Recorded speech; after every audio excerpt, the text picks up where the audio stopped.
Boa tarde novamente, sejam todos muito bem-vindos para darmos continuidade à etapa final do nosso simpósio.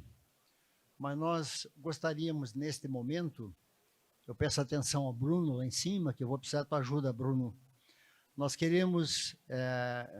nós vamos fazer uma apresentação muito especial aqui para vocês. Nós vamos chamar as pessoas que participam do departamento acadêmico da AME, Associação Médico Espírita do Paraná, para que vocês conheçam e percebam, assim, o trabalho dela. Peço às meninas que todas subam aqui, por favor. Podem aplaudir se quiser, viu?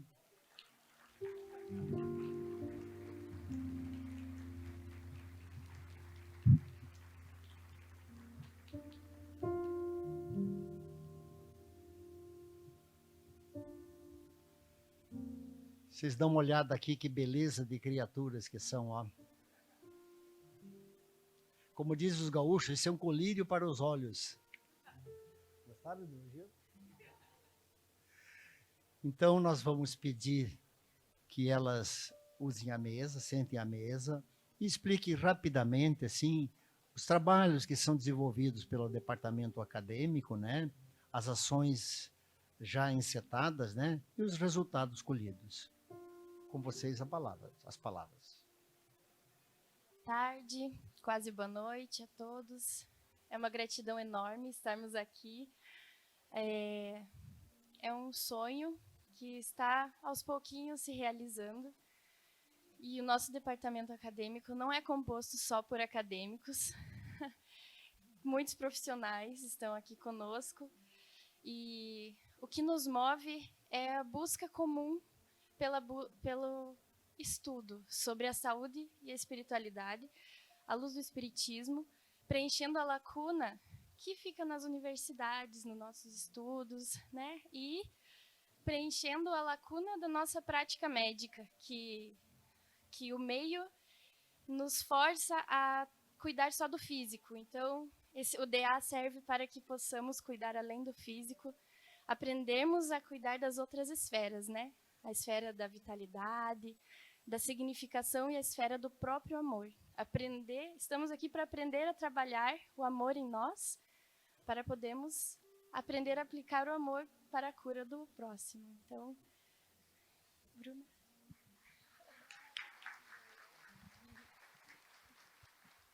Bom, e no nosso estudo a gente tem reuniões mensais para estudar. Foram estudados alguns livros, alguns temas que abordem a saúde e espiritualidade. E um livro muito importante nesse estudo foi O Médico Quântico, do Amit Goswami. E esse estudo rendeu um fruto que é muito lindo, muito especial para o nosso grupo. E a gente queria aproveitar, então, esse momento para homenagear a Lili, porque semana passada teve um congresso de saúde e terapia quântica, que foi em São Paulo com o Deepak Chopra, que está estampado nas sacolinhas que vocês receberam. E a Lili escreveu um relato de experiência sobre esse nosso estudo. E o relato dela foi premiado. Então, a gente queria aproveitar esse momento para, enquanto departamento, enquanto AME, prestar essa homenagem por essa conquista que o nosso departamento conseguiu.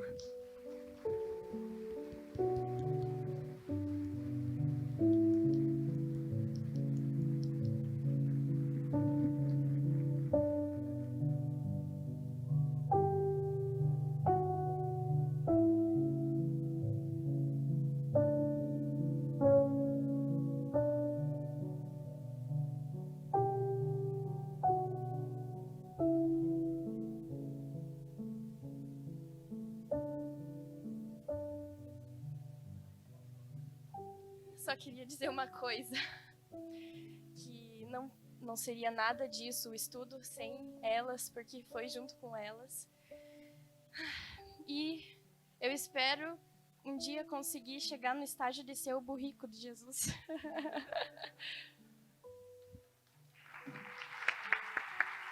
Mas eu gostaria de registrar também, com muita alegria, que a Lilian é filha de Ponta Grossa, terra dos meus avós, dos meus pais e minha terra do coração, terra onde nasceram 2 dos nossos filhos. Então é uma cidade que nós amamos muito e ela é da nossa terra, então é um orgulho também pontagrossense. Parabéns.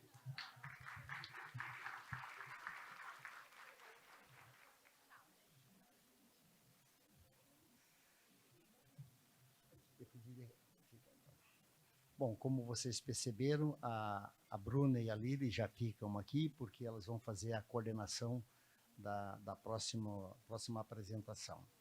Nós queremos chamar, então, aqui o nosso querido palestrante, amigo, não é Jesus, mas amigo incondicional de todas as horas, Dr. Décio Iannoli, para apresentar a sua palestra.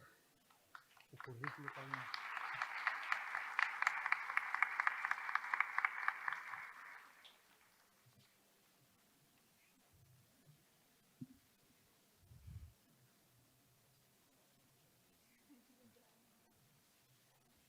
Então, o Dr. Décio, primeiramente eu vou falar uma coisa que é importante para a gente, é um grande apoiador do departamento acadêmico a nível nacional, é médico cirurgião e endoscopista, doutor pela Unifesp, expositor espírita nacional e internacional, presidente da AME do Mato Grosso do Sul e autor dos livros Fisiologia Transdimensional, Ser Médico e Ser Humano e Reencarnação como Lei Biológica.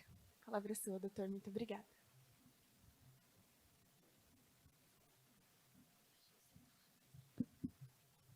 Como diria Roberto Carlos, quantas emoções, né? Então, o bom da gente vir nos congressos, além do estudo, tudo, é a gente perceber que a gente não é louco, pelo menos não é sozinho, né? Que tem um monte de gente que acredita nas mesmas coisas que a gente, está lutando pelas mesmas coisas. E o mais importante é você olhar para o lado e ver que tem gente mais nova chegando com vontade, com garra, né? Porque aí a gente sabe que depois, quando a gente estiver desencarnado, vai ter quem intuir. Já pensou? Que legal. Bom, desde a sexta-feira à noite até hoje, a gente ouviu várias palestras, a gente falou sobre várias coisas, e eu fiquei prestando atenção em algumas coisas assim. Muitas palavras que a gente usa normalmente e que todo mundo entende que a gente está falando, se você for levar ao pé da letra, em termos de conceito mesmo, a gente emprega elas de maneira errada. Por exemplo, energia. Energia, a doutora Rosângela mostrou aqui a fórmula de Einstein. E é igual a mc ao quadrado, ou seja, energia é igual a massa. Então, energia é matéria. Então, matéria é energia. E a gente usa, às vezes, a palavra energia como se fosse alguma coisa que emana da matéria e tal. A gente vai dividindo, né? Então, são conceitos que, na hora que você vai estudar mais fundo, eles passam a ter uma importância. Porque senão chega uma hora que você não sabe mais o que você está falando, né? E a questão da consciência, a mesma coisa. Eu nunca postei nada meu na internet. E outro dia me avisaram que tinha 14, não sei quantas mil palestras minhas, né, no YouTube. Eu fiquei assustado, né? Não sabia que tinha tanta coisa. E eu fui cair na besteira de dar uma olhadinha e de ver comentário. Então é assim, tem 2.000, assim, aí tem 2 assim, você fala, mas por que não gostou? Não é? E eu caí na besteira de ler um comentário e numa dessas palestras que eu falei sobre consciência, a pessoa ficou brava porque eu falei que consciência era uma coisa e, na verdade, consciência era tudo, não sei o quê. E eu percebi que ele usava a palavra consciência para traduzir alma. Então, você veja que as palavras, elas são um código ao qual nós atribuímos conceitos.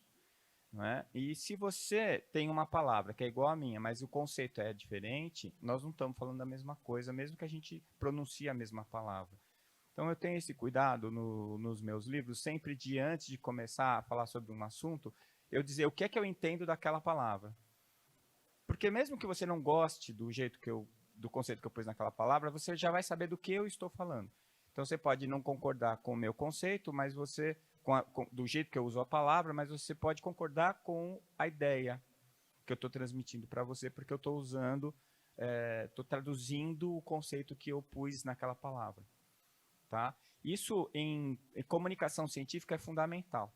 Na linguagem científica, os sinônimos eles não são desejáveis. Cada coisa deve ser designada por um só nome, e cada nome deve designar apenas uma coisa. A precisão de linguagem. Então, você vai ler um artigo científico, não tem que ter coisas literárias, bonitas. A leitura não deve ser... O texto não é para ser bonito, é para ser objetivo e preciso. Então, dentro desse aspecto, a gente passa por algumas dificuldades. Quando eu fui escrever a minha parte do cérebro triuno, eu me dei conta dessa dificuldade quando foi falar sobre mente e consciência. E quando eu recebi o tema, consciência e pineal, onde nós estamos, eu falei, eu estou lascado. Porque consciência dá uma palestra, pineal dá outra. Né? Aí eu já não sei onde nós estamos, entendeu? Porque eu fiquei entre as duas coisas. Então, eu dividi em duas partes. A primeira parte, eu vou tentar definir consciência, ou pelo menos a gente conversar sobre ela, mente e consciência. E depois a gente vai falar do que tem de estudos na pineal. Tá legal? E se Deus quiser, eu vou fazer tudo isso em 50 minutos. Então, mente e consciência, do que é que nós estamos falando? A gente começa com o Bateson. O Bateson, nos anos 60, resgatou esse conceito de mente, dizendo que todo ser vivo sabe sobreviver, alimentar-se, respirar, excretar e reproduzir-se. Esse seu saber corresponde à mente. Ou seja, o Bateson diz que na ação instintiva, que é a ação de sobrevivência, que não deixa de ser inteligência, é uma inteligência automática, são pacotes de aprendizado que são transmitidos de geração a geração, isso daí já seria mente, tá? Eu confesso que acho isso um pouco pobre, né? E ele define assim, mente é o processo cognitivo de manifestação da vida. Bom, a mente é o processo cognitivo de manifestação da vida. O que é vida? Então, se você for ler o meu livro Reencarnação como Lei Biológica, eu fico um longo capítulo mostrando que ninguém sabe definir vida. O biólogo não define vida. A doutora Aline Margulis fala que definir vida é como beijar o próprio cotovelo. Né? Você já tentou? Hoje, quando você for tomar banho, fecha a porta, passa a chave e tenta. Eu vou te dizer, não vale lamber. Tem que ser beijo mesmo, com o lábio. Não vai dar certo. Ela fala que também definir vida é como revirar os olhos para enxergar o próprio nervo óptico. Né? Então, ela assume que não há essa definição. Mas a definição de vida não existe dentro do paradigma materialista.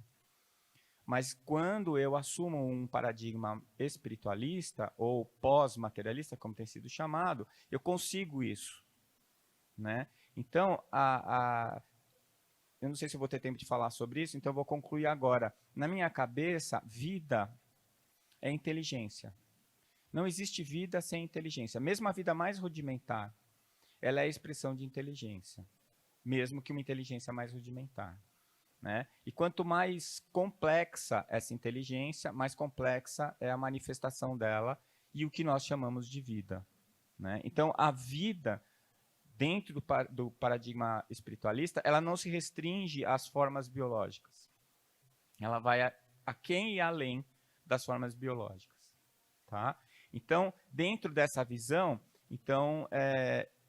eu até acho que o Bates chegou perto do que eu imagino, quando ele fala que mente é o processo cognitivo de manifestação da vida. Ou seja, a inteligência, quando se manifesta e percebe isso. Né? Descartes falou isso, estar vivo e saber disso. Né? Você ser um indivíduo e ter consciência disso. Né? Na época ele falava que os animais não tinham, e eu descobri que tem.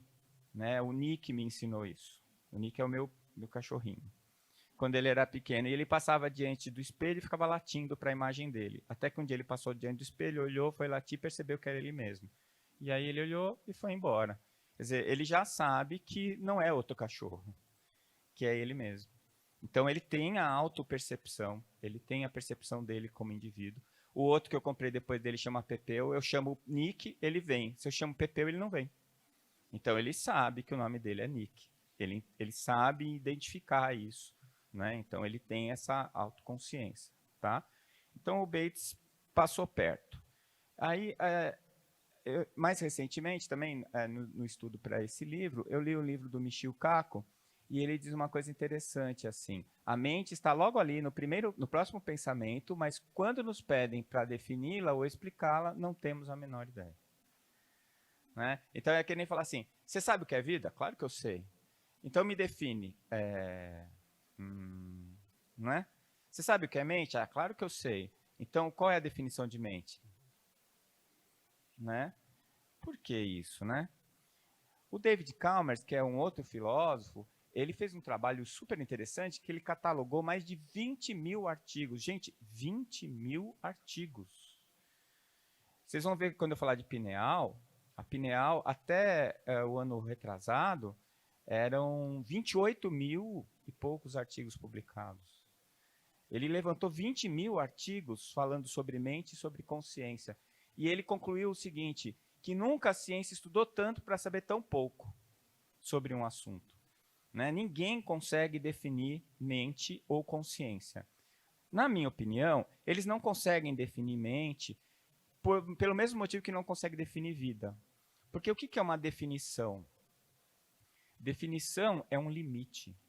Definir, dar um fim, estabelecer colocar dentro de uma caixa, colocar dentro de um pote. E qual que é a caixa que a gente está usando? A matéria. Então, se eu estou usando o paradigma materialista, eu só posso considerar o materialismo. E tudo que eu vou definir, só consigo definir se couber dentro da caixa. A vida não cabe dentro da caixa da matéria, como a consciência e a mente não cabem. Portanto, não há definição para elas. É por isso que a gente fica rodando, que nem o cachorro querendo morder o próprio rabo, e não alcança nunca, porque a gente está buscando a resposta no lugar errado. A gente está querendo uma definição materialista para algo que não é material.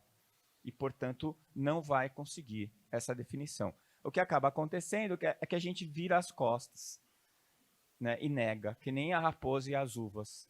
Vocês conhecem, lembram da fábula, né? Ele não conseguiu pegar a uva, vira as costas, estão verdes. Né? Por quê? Porque você sabe que você não vai alcançar. Né? Quando a atitude tem que ser outra, a atitude tem que ser, bom, eu não estou conseguindo definir, por quê? O que é que está errado? Por que eu não estou... Eu não vou discutir se existe ou não vida, eu sei que existe. Eu não posso discutir mente, se existe ou não mente. Tem gente que nega. Né? Tem gente que fala assim, a mente não existe. Bom, então, eu tive a oportunidade de fazer essa pergunta para uma professora na Alemanha, num congresso que a gente teve. A palestra dela foi sobre circuitos neuronais e mente, e ela concluiu que mente não existe. Aí, na mesa redonda, ela cometeu um grave erro. Ela foi grosseira com a doutora Irvênia. Aí eu fiquei com raiva dela. Levantei a mão, perguntei, professora, eu queria que a senhora me explicasse qual foi a consciência que chegou à conclusão que consciência não existe. Né? É a mesma coisa que você falar assim, a verdade não existe. Quais são as duas possibilidades? Ou a frase está certa ou está errada. Né? Se a verdade não existe, está errado, então a verdade existe. E se a verdade não existe, está certo, então é verdade. Então, de qualquer jeito, a verdade existe. Isso se chama verdade autoconsciente. Né? Ela é ela não precisa ser provada. Ela por si só já é uma necessidade. Então, a consciência e a mente fazem parte disso, porque nossa essência é isso. É o que nos define. Né? Então, se eu não tenho definição de consciência, como é que eu fico em relação a mim mesmo? Eu não consigo definir algo que me define. Né? E todos os meus processos neurais, isso já está bem estudado por muitos neurofisiologistas falam isso, quer dizer, nós estudamos os processos neurais, não os processos mentais. Nós explicamos e conseguimos estudar os processos neurais, encefálicos. Mas e os processos mentais? A gente consegue entender como alguns processos mentais ativam algumas áreas neurais, mas a gente não consegue fazer com que áreas neurais produzam criatividade, produzam outras emoções mais importantes ou mais elaboradas. Não é? Por quê? Porque vem de dentro para fora e não de fora para dentro. Então, O que é mente? Eu me socorri de Emmanuel, Pensamento e Vida. Vocês sabem que Pensamento e Vida, o Emmanuel disse para o Chico, que é um guia que nós recebemos antes de encarnar. Vocês sabiam dessa? É uma apostilinha que você recebe antes. Você vai encarnar, avô? Então, lê aqui essa apostilinha, vai se preparando, né? Eu não sei se vocês já leram. Cada capítulo tem 3 páginas, que se você for parar para estudar, dá 3 meses, cada capítulo, né? E ele coloca lá, a mente é o espelho da vida em toda parte. O Beto colocou isso ontem, né? O espelho da vida. Então, se é o espelho, é algo que reflete. Reflete quem? A vida. O que é a vida mesmo? É a inteligência, não é? Eu tenho várias formas de inteligência. No caso, nós já somos indivíduos, então nossa inteligência já é individualizada. Então eu tenho formas de inteligência rudimentar, que são princípio inteligente, partindo da questão 127 do Livro dos Espíritos, eu acho que é 127, que ele fala da Trindade universal, Deus, causa primária e origem de todas as coisas, ele deu origem ao princípio inteligente e ao fluido cósmico universal. E tudo que existe é uma associação entre ambos, não é? O fluido cósmico reagindo ao princípio inteligente. Não é assim? Então a vida é a inteligência, é o princípio inteligente. No caso da individualidade, é o princípio inteligente individualizado. É quando eu deixei de fazer parte de uma mônada, então eu não existia como indivíduo, e a partir do momento em que eu esporulo como indivíduo e me mantenho assim, mesmo quando eu não estiver encarnado, então eu passo a ser um indivíduo, passo a ser uma alma, passo a ser um espírito. E neste momento, esse espírito, ele como inteligência, se manifesta, né, como vida. Deu para entender isso? Então eu estou usando vida como sinônimo do princípio inteligente, que sou eu, é a alma. Portanto, a mente é o espelho da minha alma. Eu olho, a mente vai me mostrar a imagem da minha alma, não é? Muito bem. Deu por enquanto? Está tudo bem? Então segura aí essa informação. O André Luiz, ele vai falar a mesma coisa, com outras palavras. No mundo maior, ele fala que o cérebro real é aparelho dos mais complexos em que o nosso eu reflete a vida. Tá vendo? Então, o cérebro é o aparelho em que o nosso eu, que é a mente, reflete a vida, que é a alma. Então, a mente é igual à alma? Não. A mente reflete a alma. Toda? Não. Parte da alma. Qual? A parte que está focada nesta encarnação através do seu aparelho neural. O seu cérebro triuno, ele foi colocado num ângulo e com um foco específico na sua alma para prestar atenção em uma parte da sua individualidade e desenvolver essa parte neste momento. Estão me acompanhando? Está ficando ruim, né? Mas é mais ou menos assim. Eu não sou o Décio, eu estou o Décio. O Décio é a fração expressa da minha individualidade. Eu já fui outros indivíduos, tudo porcaria, mas estou melhorando. Já fui outras personalidades e cada personalidade dessa desenvolveu um lado meu. No momento em que eu estou desenvolvendo as possibilidades do Décio, eu desenvolvo automaticamente as possibilidades da minha individualidade como um todo. Quando eu desencarnar, eu deixo de ser o Décio, mas o Décio continua sendo parte da minha individualidade. E eu vou para uma próxima encarnação, vou nascer Maria, João, Pedro, Joseph, sei lá, aonde é que eu vou nascer, de que jeito eu vou nascer, mas quando eu renascer, eu vou recolocar esse espelho para desenvolver uma outra parte de mim que ainda não está legal. É como se eu estivesse indo para uma festa, eu estou na República, né? Estou na faculdade, estou na República. Como é que é o espelho do banheiro da República? Não é aquele espelho que a gente compra na feira, com aquela borda laranja, que antes era de madeira, com um grampo, Aí você botava um preguinho no ladrilho, colocava, a primeira coisa que acontecia era desmontar o...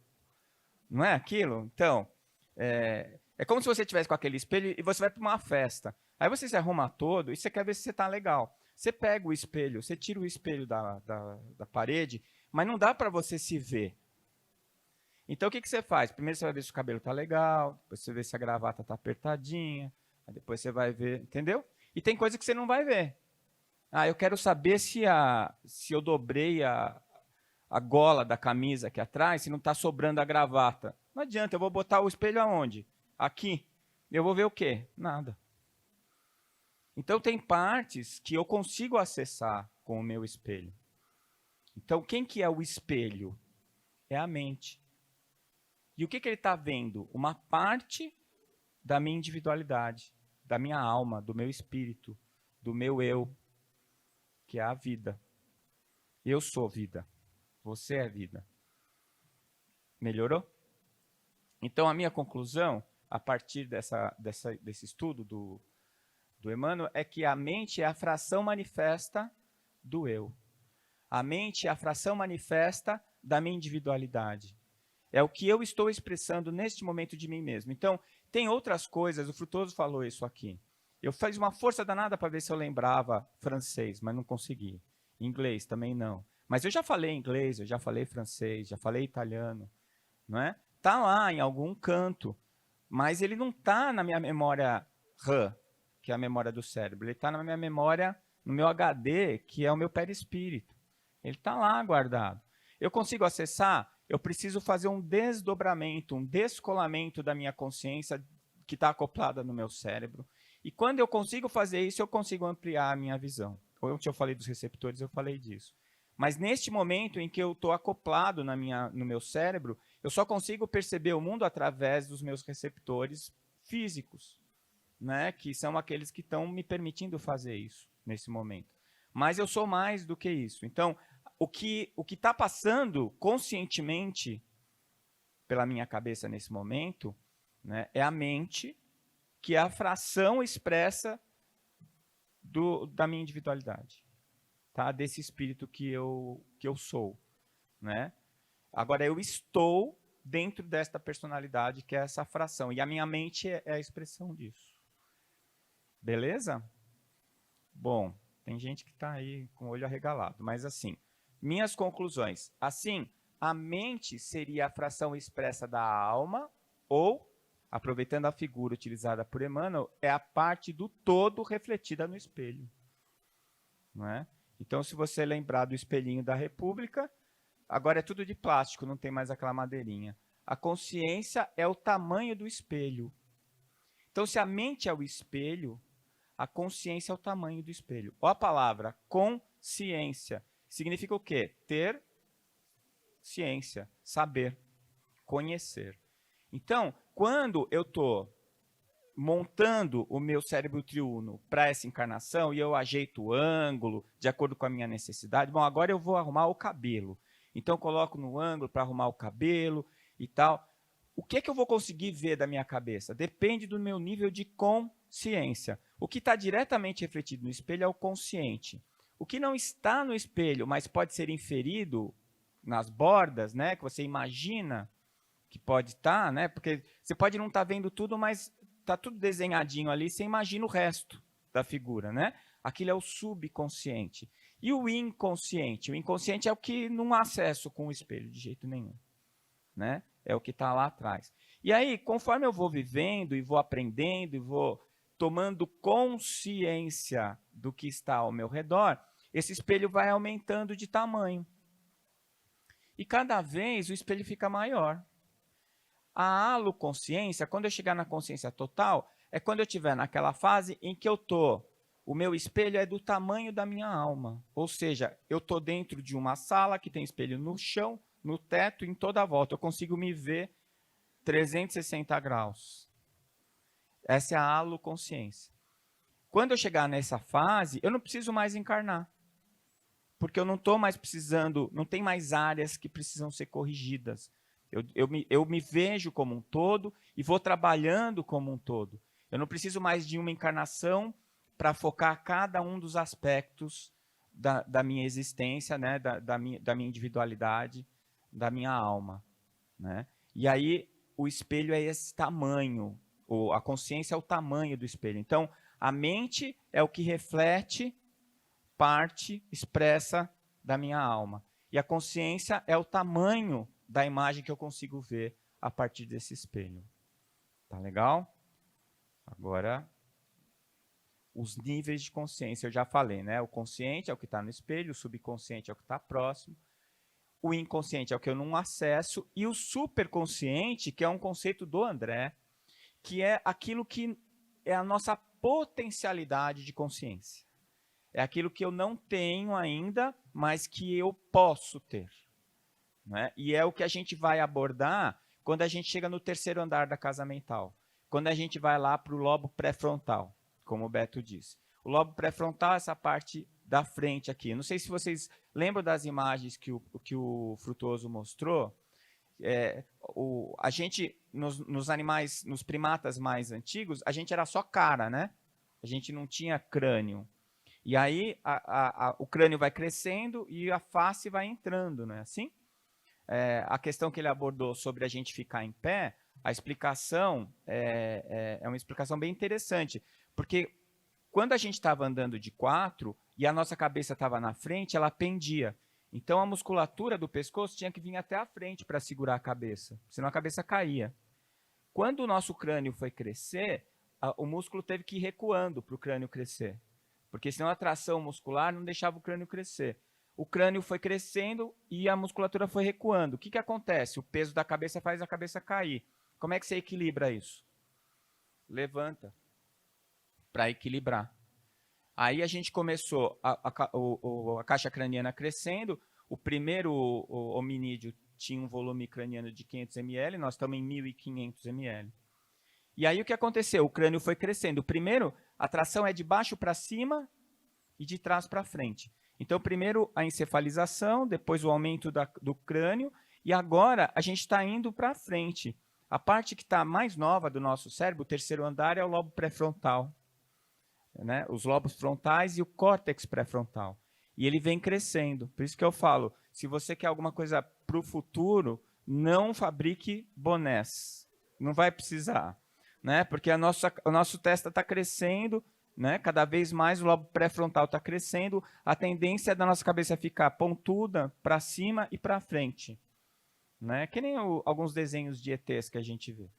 Né? E a face vai afundando e vai desaparecendo.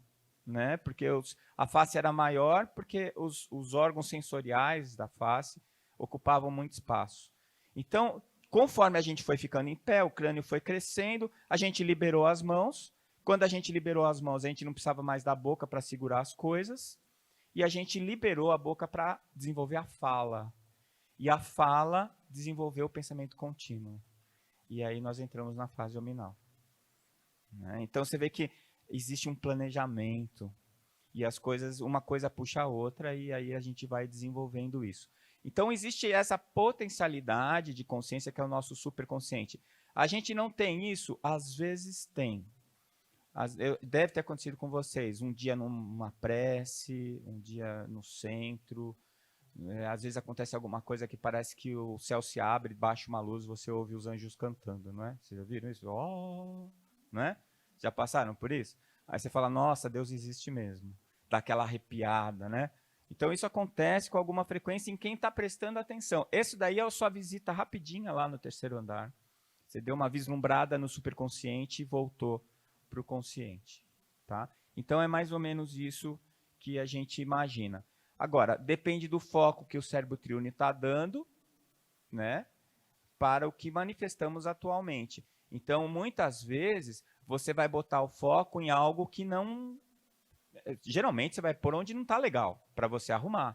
Se você já arrumou o cabelo, você não vai mais bordar no cabelo, você vai ver se a roupa está arrumadinha, se o sapato está combinando. Então, você vai botar em outro ângulo para você fazer essa verificação.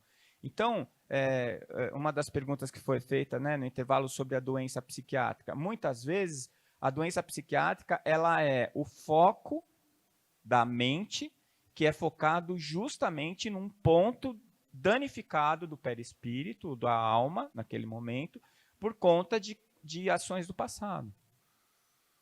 Né? Quem usou muito a inteligência para desviar os outros, quem usou a sua inteligência para criar situações penosas para o próximo, né? Quem usou drogas em quantidade, quem produziu lesões cerebrais por uso inadvertido de drogas, que produziu de alguma maneira, uma lesão cerebral na encarnação anterior. Isso provoca uma repercussão perispirítica, lesa o perispírito, e na próxima encarnação ele vai usar aquele foco para ficar em cima da onde está ruim, para ele desenvolver novamente aquela porção.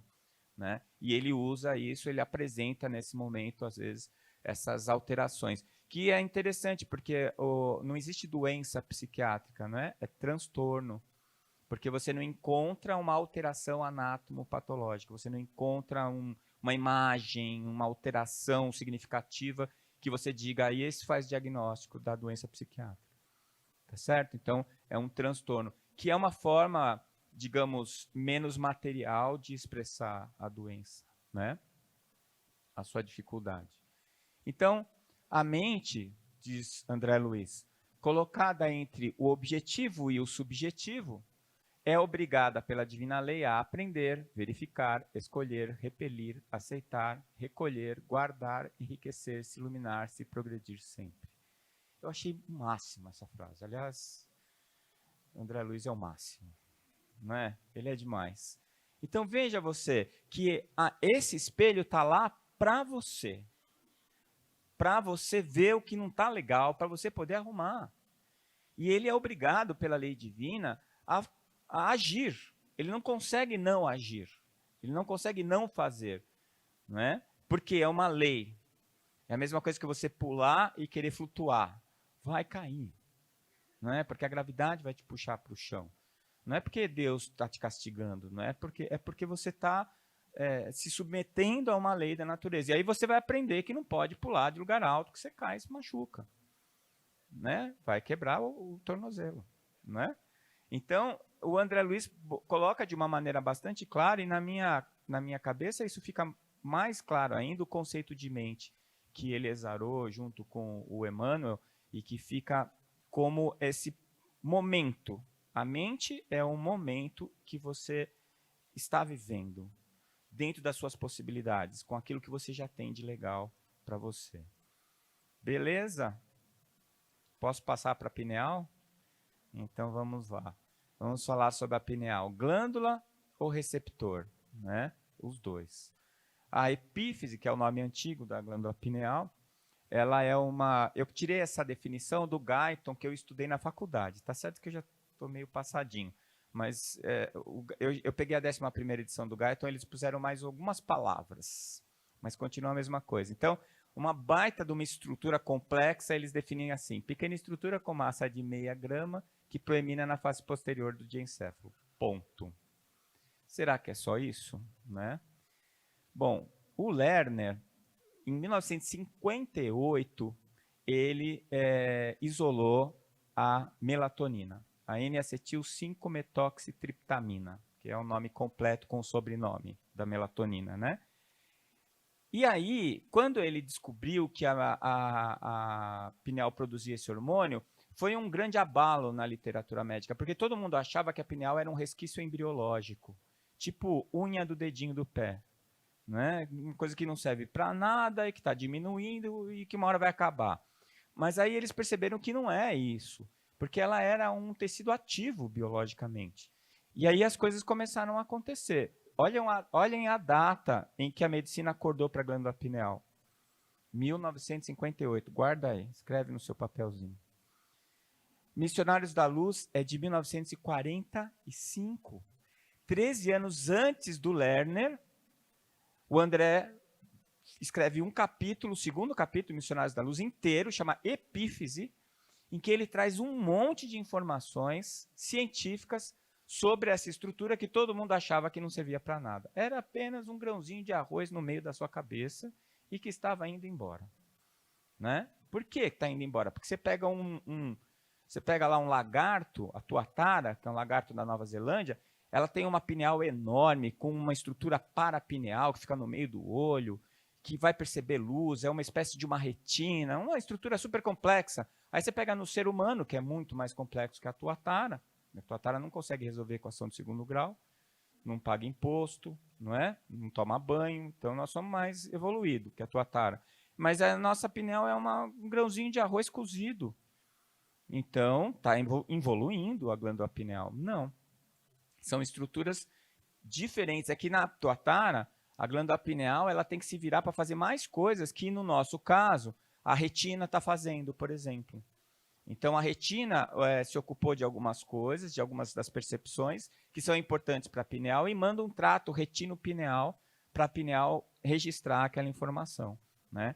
E assim por diante. Então, isso eu posso dizer com certeza para vocês, do alto dos meus 1,65 m de altura, que tamanho não é documento, tá? Então, as pesquisas, né? Eu tentei refazer essa pesquisa antes de vir para cá, mas eu consegui entrar só no Lilacs, só no Medline. Então, tem o Medline, o Lilacs, a Cochrane Library e a Cielo. Até 2018, junho, eram 28.189 artigos sobre glândula pineal, só sobre a pineal. A glândula pineal é o único órgão do nosso corpo que tem uma revista dedicada apenas a ela, a Pineal Research. Nenhuma outra revista do mundo se dedica apenas a um órgão, né? Apenas a Pineal Research. Por quê? Porque o volume de conhecimento, desde Lerner, em 58, é uma coisa absurda. O que se produz de conhecimento sobre a glândula pineal é uma coisa absurda. Ainda hoje, a quantidade é muito grande de informações. E por que ela é importante? Bom, antes de tudo, ela é importante porque ela tem alguns aspectos bastante específicos. Por exemplo, vocês sabem que dentro da nossa embriologia, a gente dá o zigoto, ele vai se desenvolvendo e depois ele começa a formar os folhetos embriológicos, né? Ectoderma, mesoderma e endoderma. E aí esses folhetos vão dar origem aos diversos tecidos e órgãos do nosso corpo. A única estrutura do nosso corpo que tem formação dos 3 folhetos é a glândula pineal. É a única. Nenhuma outra estrutura tem formação com os 3 folhetos. Está no ponto mais protegido do organismo. Ela está no centro geográfico do crânio. E o crânio é uma estrutura toda desenhada, né? Tem toda uma engenharia de proteção. Desde a díploe, que é a calota craniana é formada por uma massa de osso compacto, osso esponjoso e mais uma de osso compacto, como se fosse uma esponjinha, um sanduichinho. E, além disso, ela tem os seios da face, que são áreas com ar, para diminuir o peso e para absorver força, energia cinética. E, além disso, você ainda tem as meninges, que fixam e, ao mesmo tempo, eu tenho o líquor, que dá uma proteção hidráulica para a estrutura neural. Então, tem toda uma engenharia, não é? Esse negócio não é brincadeira. Não é porque foram 4 milhões de anos para chegar aqui. Então, só que tudo isso é para proteger o tecido mais precioso, que é o tecido neural. E quem que está no meio disso tudo? A glândula pineal. A única com os 3 folhetos. Bom, ela deve ser importante. É o segundo tecido mais bem vascularizado do organismo. O número de vasos por grama de tecido só perde para o rim, cuja função é filtrar o sangue. Portanto, é meio óbvio que ele seja importante no rim. É a segunda mais bem irrigada. E o pinealócito, que é a célula que forma a pineal, tem presença de estruturas que até hoje a gente não sabe para que servem, e ela tem essa areia cerebral, que o Frutuoso mostrou aqui, o trabalho do Sérgio Felipe, no mestrado dele, ele mostrou, ele identificou a constituição. Então, todo mundo achava que essas areias que apareciam na pineal eram sinais de degeneração, eram calcificações degenerativas. E, na verdade, a gente sabe que não é uma calcificação degenerativa, mas é uma biomineralização. Qual que é a diferença? A diferença é que a calcificação é uma degeneração e a biomineralização é uma formação estrutural. Os seus ossos são biomineralizações e eles têm uma função específica. E essas estruturas da pineal, essa areia pineal, ela está lá por um motivo. Ela forma um cristal diamagnético capaz de captar campos eletromagnéticos. E isso já está bem definido também pela medicina. Então, ela é um sexto sentido, né? Tem um trabalho que me impressionou bastante. Eles pegaram um celular, que eu falo que é o aparelho do demônio. Eles pegaram um celular, pegaram um cadáver, colocaram um termômetro na pineal do cadáver e colocaram o celular ligado no ouvido do cadáver. Em 1 minuto, a glândula pineal ficou 1,5 graus mais quente do que ela estava antes. Por quê? Porque o campo eletromagnético do celular colocou os cristais da pineal em vibração, em ressonância. E isso produziu calor. Então, você quer esquentar a sua cabeça, você usa bastante o celular, né? Eu estou fazendo uma dieta de informações e estou me dessensibilizando do celular. As pessoas ficavam bravas comigo agora, elas falam assim, não, o Décio não responde o WhatsApp. Graças a Deus. O Décio não responde...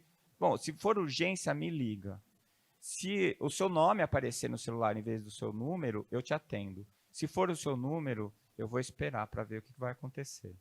Depois que eu comecei a fazer isso, minha vida melhorou bastante. Eu parei até de tomar antidepressivo, né? Então, eu acho que a gente está precisando reavaliar alguns conceitos da nossa vida, né? Os instrumentos servem a gente, não é a gente que deve servir o instrumento, né? Então, você veja só como os campos eletromagnéticos influenciam o nosso cérebro. Nosso cérebro ele produz eletricidade, ele é eletroquímico. E se tem eletricidade, tem campo eletromagnético perpendicular. E o outro campo magnético vai influenciar o nosso campo magnético. Então, isso vai provocar consequências, né? A gente precisa estudar essas consequências. Então, quais são as funções da pineal já definidas pela ciência, pela medicina? A pineal como um receptor. Então, ela tem essa areia, que é o cálcio, hidroxiapatite e silício, que na verdade forma um cristal. Aqui são os cristais. Esse aqui é o cristal de um jovem. Ela vai se depositando por lamelas. Então, no jovem é bem redondinha.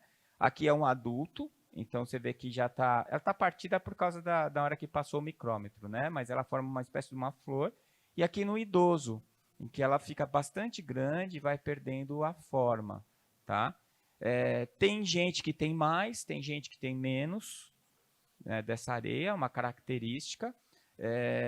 O Frutuoso falou aqui que quem tem mais energia mediúnica, mas assim, o que a gente acredita é que há diferença no tipo de mediunidade. Então, quem tem menos cristais, ele tem uma tendência maior de desdobramento, de materialização. E quem tem mais cristal teria uma tendência mais à psicofonia, psicografia e assim por diante. Mas que não é assim, quem tem mais cristal é mais médium, é diferente. Tem uma característica diferente, tá? Isso é hipótese, tá bom? A gente não tem como afirmar isso ainda. E ela percebe campos eletromagnéticos, eu já falei, e transforma essas informações em potenciais de ação. Lembra que eu falei ontem? Então, a mesma coisa. A vibração, porque o cristal ele vai crescendo dentro do pinealócito e ele ocupa todo o pinealócito, o cristal. Então, ele fica dentro da glândula como se fosse uma pedrinha de cristal incrustada ali entre as outras células da pineal. Quando ela entra em ressonância com o campo eletromagnético, ela vibra.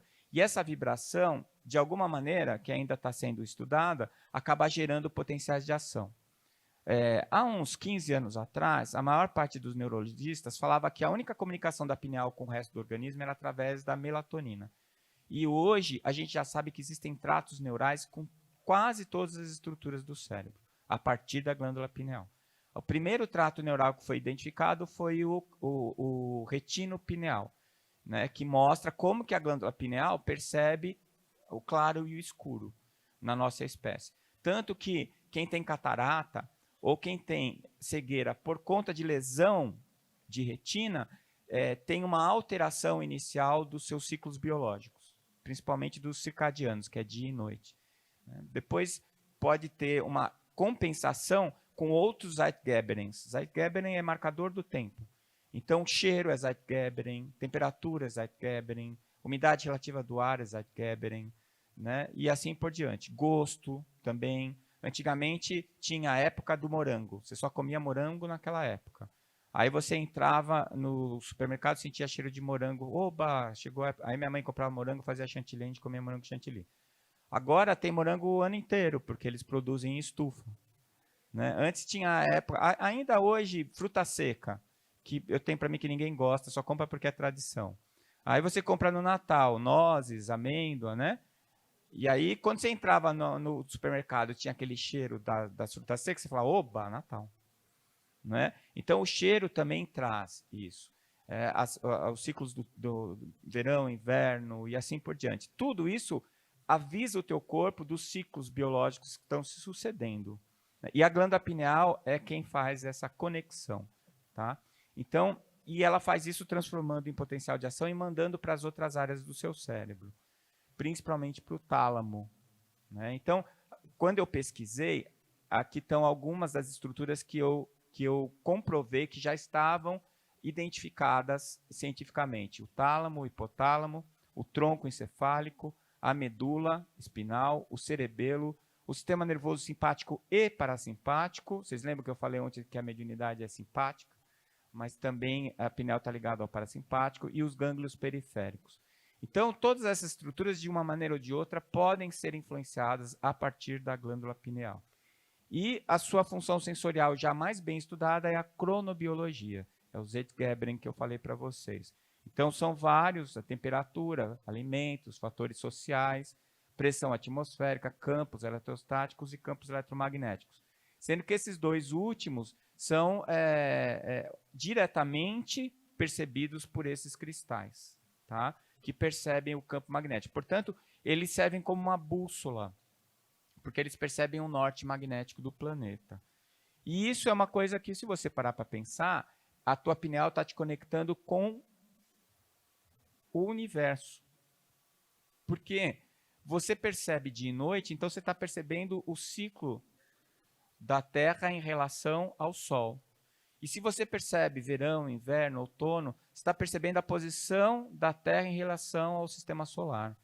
E isso está te conectando com o cosmos. Né? Então, uma vez eu falei isso e quase jogaram um ovo em mim, mas assim, não a astrologia do jornal, mas existe uma influência do cosmos sobre a nossa personalidade. Eu estou Décio, e o que está acontecendo no sistema solar influencia de alguma coisa a minha vida. Né? Quem duvida disso, pergunta para um obstetra o que ele faz quando ele cai no dia que a lua muda, quando ele fica de plantão no dia que a lua muda. O que ele faz? Troca o plantão com um guri mais novo que ainda não percebeu isso. Porque o que acontece? Tudo que é gordinha, que está na bica, entra em trabalho de parto quando muda a lua.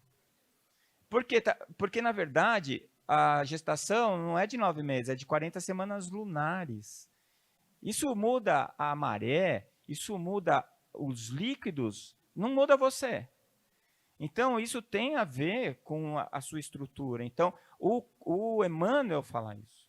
A sua personalidade atual sofre influência do cosmos. Então, tem a ver. Né? Mapa astral, tem a ver. Né? Tem que ver qual o peso que você dá para isso, mas tem a ver, tem. Então, o seu DNA tem a ver? Tem a ver. O cosmos tem a ver? Tem a ver. O seu passado espiritual tem a ver? Tem. E que mais tem a ver?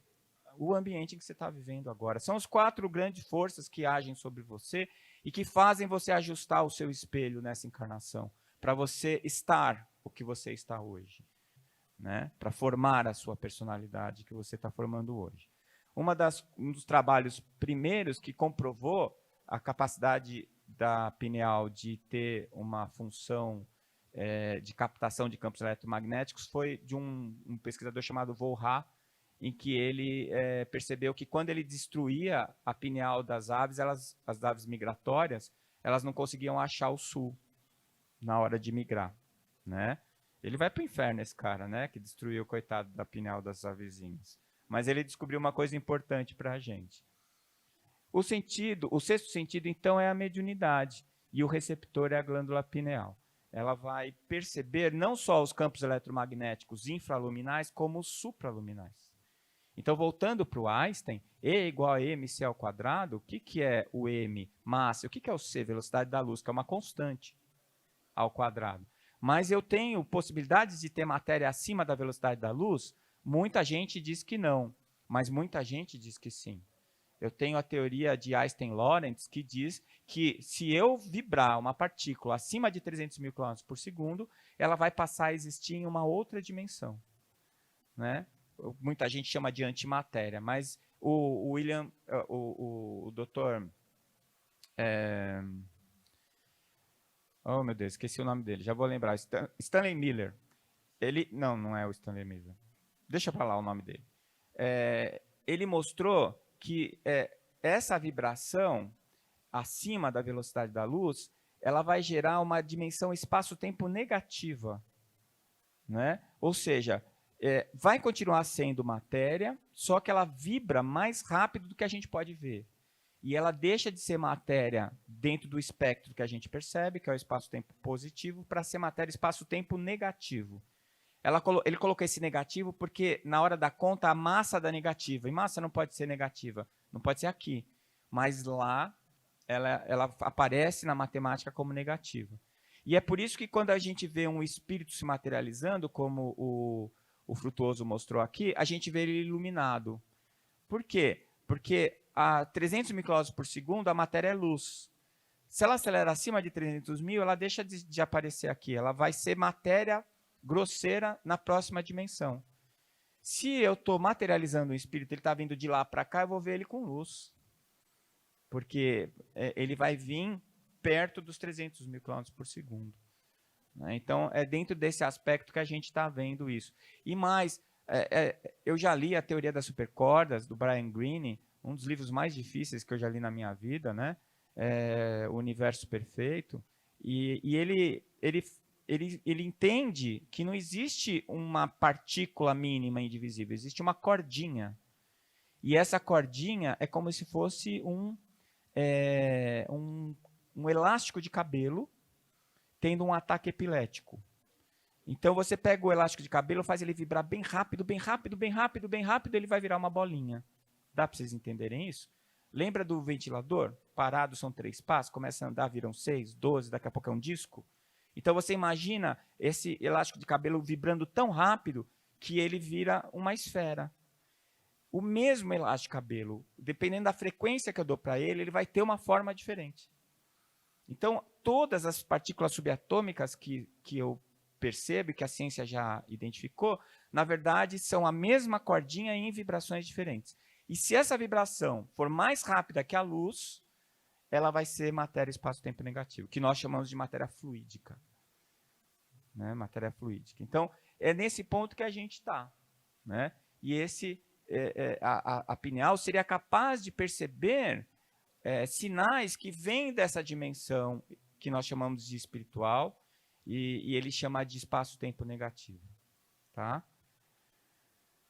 Então, é um canal para memórias da alma, então os níveis de consciência vêm também por aí, afinal, você vai acessar os seus conteúdos através da pineal, ele não é só para mediunidade, né? Com outra consciência, com outra vida, mas também com você mesmo, com seus arquivos do passado. Então, eu trouxe aqui, como estamos hoje, eu trouxe alguns exemplos de trabalho. Esse trabalho eu achei interessante porque, olha como ele cita a consciência. O corpo pineal é significativamente ativado durante o processo de meditação. Quero fazer um parênteses rápido aqui. Gente, o próprio André Luiz fala para a gente começar o estudo da pineal pela meditação. Mas é o oposto da mediunidade. Na meditação, eu tenho uma queda da atividade neural e um aumento da melatonina. Na mediunidade, eu tenho um aumento da atividade neural. E a melatonina fica igual, ela não aumenta. Tá? E eu acho que ele citou porque ele sabia que primeiro o pessoal ia começar a estudar meditação. Artigo de meditação está sobrando. Né? E aí ele fala o seguinte: o corpo pineal é significativamente ativado durante o processo de meditação, tanto na meditação quanto na mediunidade. Dá suporte à antiga especulação de que a pineal desempenha um importante papel na manifestação da consciência. E também pode ser chamada de espírito ou alma. Então, você vê, aqui ele usou a palavra consciência como espírito ou alma. A gente já sabe que a consciência é o tamanho do espelho. Mas essa consciência que ele colocou aqui é a mente. Então, ele está falando aqui que, através da pineal, você pode acessar os seus arquivos da mente e também da vida, também do espírito, aqueles que estão subconscientes, né? O Júlio Preto Pérez, junto com o Alexander Moreira e o Andrew Newberg, na Pensilvânia, eles fizeram um trabalho de PET scan com 10 psicógrafos brasileiros. Eram 5 médiums inexperientes e 5 experientes. Eles fizeram um trabalho magnífico lá. E eles mostraram que, durante o estado mediúnico, havia uma ativação da pineal e houve uma ativação das áreas de memória. Não houve ativação da área de memória. Então, quando ele fazia um texto não mediunizado, ele usava a memória e a criatividade. E quando ele estava mediunizado, o cérebro dele dava as áreas de memória e de criatividade apagavam. Então, ele estava recebendo a informação diretamente do espírito, né? Eles fizeram em Arren um trabalho com médiums de pictografia. E foi bastante interessante também, porque eles colocaram, como o médium tinha que ficar com a cabeça dentro da máquina, eles colocaram uma telinha para ele ver o que ele estava desenhando. E ele ficava desenhando deitado, olhando na telinha. Quando ele estava mediunizado, eles apagavam a telinha e ele continuava desenhando igualzinho. E o desenho saía bonitinho. Quando ele não estava mediunizado, na hora que apagava a telinha, ele errava o desenho. O desenho ficava torto. Então, mostrou que ele não estava usando a visão para fazer o desenho, né? Então, e como glândula, ela tem as ações da melatonina, que a gente já conhece bem, está bem relacionada com os ciclos biológicos, que a gente falou da cronobiologia, porque a pineal aumenta, a melatonina aumenta com a escuridão. Então, a gente viu isso no trabalho. Quando a gente apagava a luz para a reunião mediúnica, subia o nível de melatonina de todo mundo que estava na sala. Não porque ia entrar em transe mediúnico, porque a melatonina aumenta com a escuridão, né? No ratinho também aumenta. Só que no rato, a melatonina ativa o cérebro dele. Por isso que ele tem atividade noturna, ele é notívago. E, teoricamente, para a gente, ela tem que fazer dormir, né? Ela avisa o seu cérebro que está de noite. O envelhecimento, né, porque ela regula ciclo biológico, portanto, é o nosso relógio biológico. Os distúrbios afetivos sazonais, principalmente a depressão, que dá muito no inverno, principalmente na Europa, por causa da pouca luz, né? E a fertilidade, também é bastante estudado pela veterinária. E tem o DMT, que é a dimetiltriptamina. Essa substância também é produzida pela glândula pineal. Ela é derivada da serotonina, tal qual a melatonina, né? É produzida em pequeníssimas quantidades e tem um efeito que tem sido chamado de psicodisléptico, né? O que é o psicodisléptico? Ele te desconecta do teu cérebro. Ele faz uma desconexão. O DMT está no Santo Daime, no ayahuasca. Só que a diferença é que você produz alguns piconanogramas de DMT. E quando você toma um chá, você toma algumas miligramas de DMT.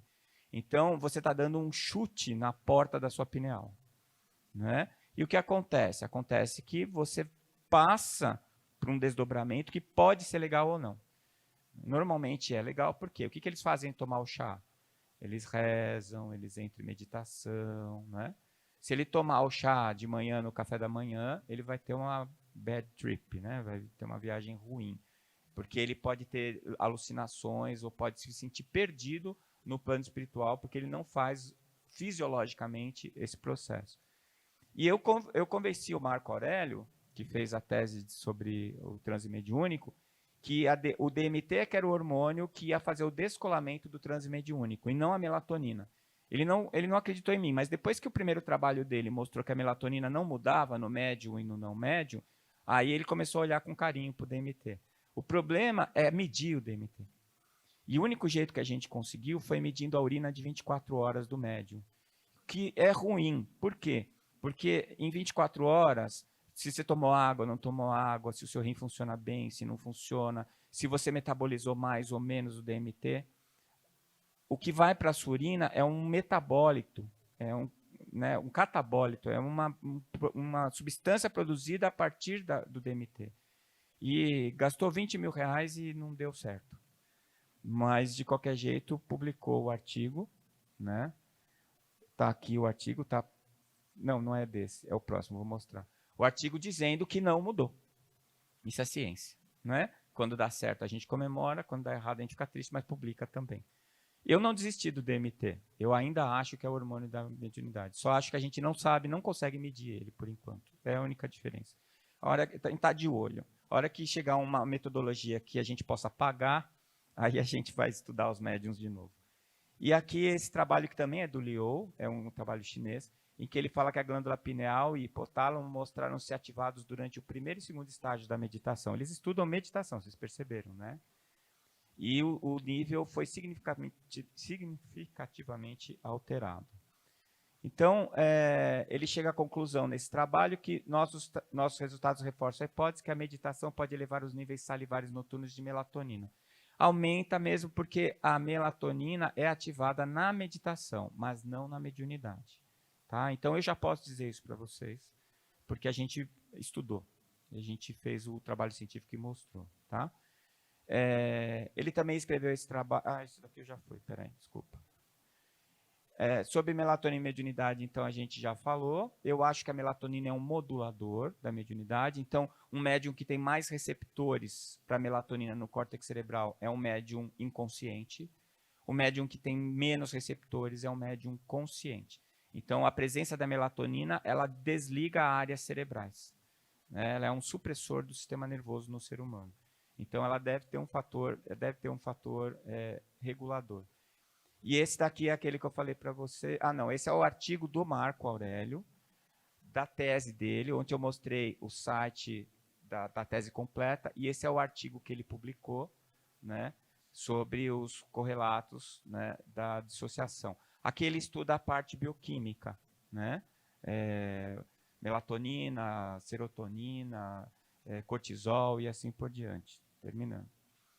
E essa aqui, essa é aquela que não deu certo, que a gente publicou agora em 2017, né, a comparação dos efeitos psicodélicos. A gente fez 5 médiums e 5 não médiums. Aí 2 não médiums tinham o DMT aumentado e 1 médium tinha, o resto não tinha. Ou seja, não deu certo. Mas nós vamos chegar lá, nós vamos conseguir ainda. E aqui, como modulador neural, eu já falei. E aqui a contribuição do André Luiz, em 1945, o André ele fala muita coisa importante nesse livro, que a reencarnação terminal 7, fala sobre a puberdade, que ela secreta hormônios psíquicos antes da descoberta da melatonina, e hoje eu estou acrescentando DMT, controla o sistema endócrino, é ligada à mente pelos princípios eletromagnéticos, ação sobre o sistema nervoso autônomo e função na mediunidade. Tá? Mais de 60 anos depois, a gente escreveu esse artigo que acho que foi o Beto que mostrou, não, o André, que foi publicado na Neuroendocrinology. Eu nem acreditei. 11 páginas, né? E eu fiquei muito contente de fazer parte desse artigo, por quê? Porque esse artigo não fala da pineal, fala de Chico Xavier e André Luiz.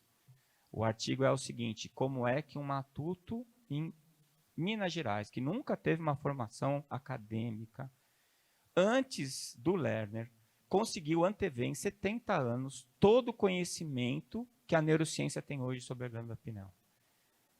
A conclusão do artigo é essa. E você sabe que é um artigo, eu estou até emocionado, porque nunca ninguém citou algum artigo que eu tenha publicado, e esse artigo está sendo citado o tempo inteiro. Os caras estão que nem formiga que estava no açucareiro e se abriu o açucareiro, sabe? Elas ficam agitadas. Por quê? Eles não conseguem explicar. E está aí. E a gente fez a correlação, cada um dos itens que está no capítulo 2, com todos os artigos científicos que provaram que aquilo é verdade 50, 60 anos depois. E tem gente que ainda fala que André Luiz não precisa prestar atenção, que não é... Meu Deus, abre o olho, acorda, cidadão. Não é? Você está diante de um tesouro. E eu fiquei muito contente porque esse artigo colocou no Medline o nome do Chico Xavier e do André Luiz, né? E graças a Deus o meu nome está junto aí. Então eu já posso desencarnar feliz. Estou contente, né? Então essa é a referência para quem quiser, apesar que só tem o original só em inglês, né? Foi publicado assim. E eu vou encerrar, né? Tem uma historinha que eu preciso contar disso aí. Eu sei que eu já estourei o tempo. Você sabe que quando nós terminamos de escrever o artigo, o Giancarlo mandou para a Pineal Research. Ele falou, vamos começar pela top. E a gente esperava que eles recusassem. Eles recusaram.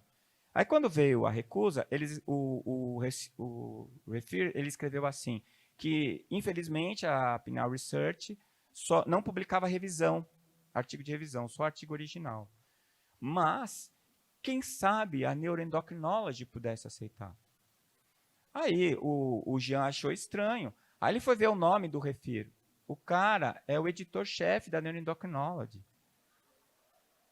Aí ele mandou no mesmo, ele botou a seguir, né? O cara aceitou um artigo de 11 páginas. Quem já publicou sabe. Ele não mudou uma vírgula. Ele publicou na íntegra o artigo. Nem discutiu. Ele já tinha feito a revisão para a Pineal Research, né? Então eu tenho certeza que quem nos indicou foi o Dr. Bezerra de Menezes, né? Porque o artigo saiu na íntegra. Então é muito interessante você ver a linguagem que ela foi usada pelo Daher, que o Daher foi quem redigiu o texto final, a linguagem que ele usou, que é uma linguagem que para o espírito é muito estranha, né? Como vocês puderam ver no trabalho do Marco Aurélio ontem, não fala mediunidade, transe mediúnico, fala estados de consciência alterada, ligados a um contexto religioso. Você tem que dar, né, outros nomes, mas está lá, né? E é uma prova de que isso existe. Então eu termino agradecendo a este homem e a sua Pineal, que através da sua psicografia bendita, né, e ali do lado dele está a doutora Marlene, que também é um ícone dentro do espiritismo, que só está sendo descoberto agora por muitos espíritos, e que abriram as portas para a gente chegar nesse outro homem aqui. Muito obrigado.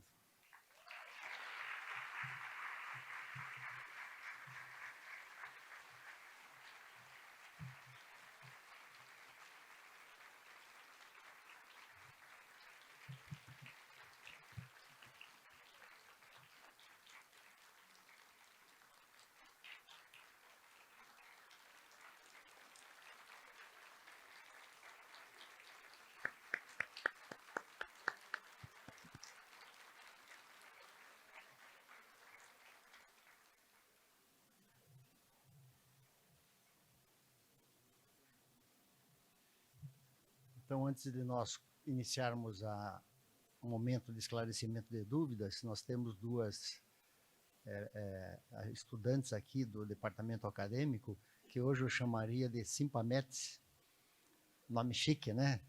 Para nós começarmos. Mas antes de começarmos o esclarecimento de dúvidas, eu tenho duas comunicações, duas informações para vocês. Eu gostaria que quem ainda não entregou a ficha de inscrição do simpósio, que levante a mão, por favor, para a gente ter uma noção. Tem bastante pessoas. Então, na saída, por favor, vai ter 2 pessoas recebendo a ficha, porque sem a entrega dessa ficha, nós não temos como fornecer o certificado de participação. Também, uma outra informação. No dia 5 e 6 de outubro, nós teremos uma imersão quântica, voltada especialmente para terapeutas. Aqueles que tiverem interesse, será uma imersão paga, mas para quem se inscrever agora ali no stand da Físico Quântico, será gratuito. Então, aqueles que tiverem interesse, deem o nome que poderão participar sem qualquer pagamento. Muito bem. Então, nós só pedimos que as perguntas sejam bem objetivas, que as pessoas que forem fazer a pergunta podem levantar o dedo, o microfone vai até vocês, e façam de pé, por favor, ao doutor Décio aqui, para que possamos dar continuidade, então, a este momento de esclarecimento de dúvidas. Primeira pergunta. Acho que lá primeiro. Seu nome? Alô. Boa tarde, Décio. Meu nome é Wagner. Mais perto do microfone, por favor. Meu nome é Wagner. Boa tarde. Obrigado por estar me ouvindo. Peço desculpa se alguém mais também quer fazer pergunta. Eu não fiz até agora porque não era tão direta, mas eu vou fazer, parece que tem alguém gritando que faça a pergunta. Sobre os padrões vibracionais. Foi nos dito durante as palestras que o sentimento é que gera o pensamento, que por sua vez utiliza o cérebro como ferramenta para produzir as ondas eletromagnéticas e serem transmitidas pelo corpo, pelo sistema nervoso para o resto do corpo e produzindo a sensação de vitalidade, alegria ou de tristeza e depressão. Nessa ideia, fiz algumas tentativas comigo mesmo, em orações antes de dormir, para alcançar essas vibrações e permanecer com elas. Também tentei via dietas sobre como e quando comer determinados alimentos, para estimular o próprio organismo, isso com base de estudos científicos, para produzir hormônios neurotransmissores ligados ao humor, como, por exemplo, cortisol e serotonina, entre outros. Minha pergunta é, se tem alguma maneira de eu atingir esse subconsciente para eu mudar esse meu padrão de sentimento verdadeiro, para eu continuar tendo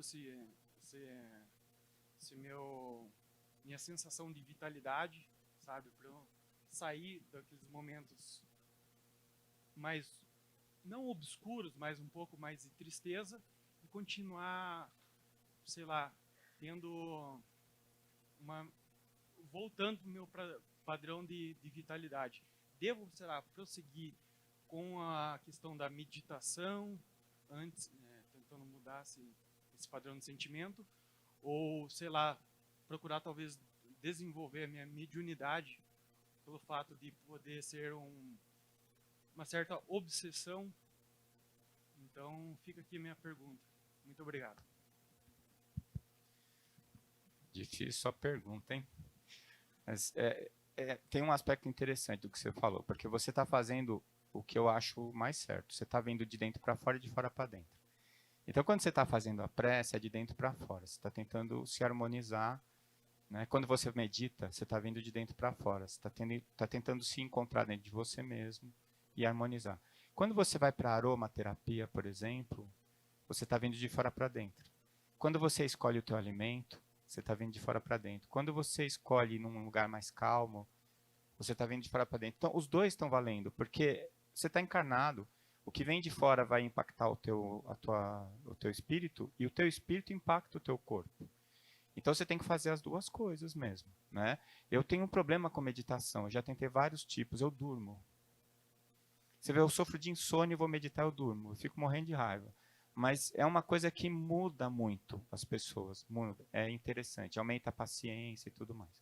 Agora, essa oscilação que você está descrevendo, é engraçado, que eu tive com uma pacientinha agora no consultório, recentemente, ela tinha isso que você está descrevendo, vezes 1000.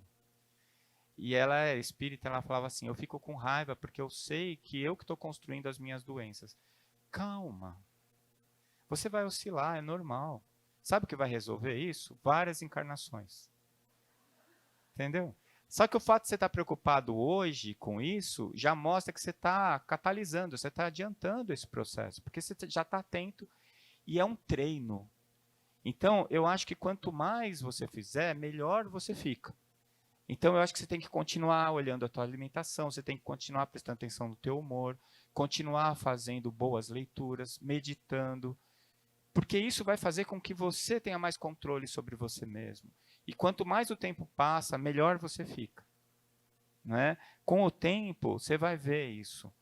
Quando você estiver mais para frente de idade, você vai olhar para trás e falar, nossa, essas dificuldades que eu tinha aqui, hoje eu não tenho mais, eu tiro de letra isso. E isso dá uma sensação muito boa, né? Uma sensação de vitória mesmo. Mas então, é treino. Então, na hora que você está pensando o que você acha que é o certo, você deu só um passo. Aí você tem que sair daqui para chegar aqui. Você tem que parar de pensar e começar a sentir. Esse caminho é longo, é doloroso, é suado, é treino. Então, é 1% de inspiração, Lavoisier falava, né? E 99% de transpiração. Agora é a hora da transpiração. É o orar e vigiar, né? Mas assim, você fala só 1%, bom, e antes, que você nem tinha tido, né, não tinha nem a consciência do que você precisa fazer. Então, eu acho que é muito legal você estar preocupado com isso, só tira o peso, porque você vai ficar mal. Vai ter dia que você vai estar de mau humor, vai ter dia que você vai estar enjoado, né? Não sei se já passou por isso, tem dia que você fala, a sua voz te irrita, né? Às vezes, quando eu estou assim, fazer palestra é um suplício para mim, porque eu fico me ouvindo, falando, meu, como esse povo está aguentando, não é? Puta, como eu sou chato. E aí tem épocas que eu estou mais de bem comigo mesmo, eu falo, hoje eu estou legal, hoje está tudo bem, né? Faz parte, porque você oscila pelos ciclos biológicos, você oscila hormônio, você oscila a presença espiritual, você oscila um monte de coisa, então faz parte. É só você não se desesperar, nem ficar muito preocupado quando estiver ruim. E pensa o que o Chico falava, tá bom? Tá, mas vai passar. Mas tá ruim? Tá, também vai passar. Entendeu? É esperar que esses ciclos vão se suceder, porque você está aprendendo e evoluindo. Olá.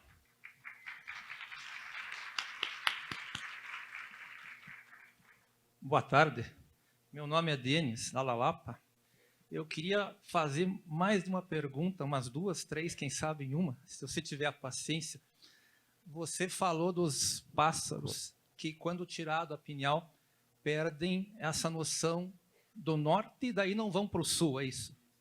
Então, a minha pergunta é, no ser humano, nós como encarnados, teria essa mesma função? Ou seja, se nós tirarmos a glândula pineal ou a glândula pineal tiver alguma lesão, vai ocasionar alguma coisa? Outra, a glândula pineal é responsável pelos fenômenos anímicos da nossa alma e também mediúnicos. Sobre qual desses, mediúnico ou anímico, ela tem mais importância? É o anímico que vai agir sobre o mediúnico ou o mediúnico que vai agir sobre o anímico? Aonde que nós estamos na pineal nesse ponto? Obrigado. Bom, eu vou começar pelas aves, né? As aves, a glândula pineal, ela tem essa capacidade de perceber o norte magnético, então ela dá sentido de direção. Quando a gente tem alguma alteração, e quando eu escrevi o capítulo do meu primeiro livro sobre pineal, quando eu fiz a revisão para o Alma Corpo Físico, quando a gente foi estudar para fazer esse artigo, eu voltei a pesquisar o que acontece nos pinealectomizados. Aquelas pessoas que tiveram tumor de glândula pineal, que é um tumor raro, mas tem, e que precisaram ser operadas e retirada a pineal. Então, ninguém sabe dizer. Sabe por quê? O acesso provoca lesão. Então, para você chegar na pineal, como ela está no meio do crânio, para você chegar na pineal, você precisa lesar estruturas. Aí você chega, tira a pineal. Na hora que você sai, você provoca uma sequela. E você não sabe até que ponto é da pineal que você tirou e até que ponto é do acesso à glândula. Eu cheguei a conversar com alguns neurofisiologistas, alguns neurocirurgiões, e eu mandei uma cartinha para um médico que escreveu um artigo sobre pinealectomia em Boston, porque ele escreveu assim, que os pacientes tinham uma mudança no status mental depois da pinealectomia. E aí eu fiquei todo oriçado, né, e escrevi uma cartinha para ele, o que o senhor considera status mental e tal. Estou esperando até hoje, ele não me respondeu, né? Era a única pista que eu tinha. Mas, e isso, imagina se a gente pudesse fazer isso com um médium, para ver até onde vai, até onde não vai, né? Qual seria o grau de influência da estrutura biológica, né? Porque você sabe que não é só a glândula que está ali. Eu tenho o chakra coronal que está ligado a ela, e tenho toda a estrutura da interface físico-etérica dos nadis e tudo que estão conectados ali. Então, eu acho que mesmo com a remoção da estrutura biológica, eu acho que você deve manter algumas características. Mas, com certeza, deve diminuir bastante o nosso nível de captação.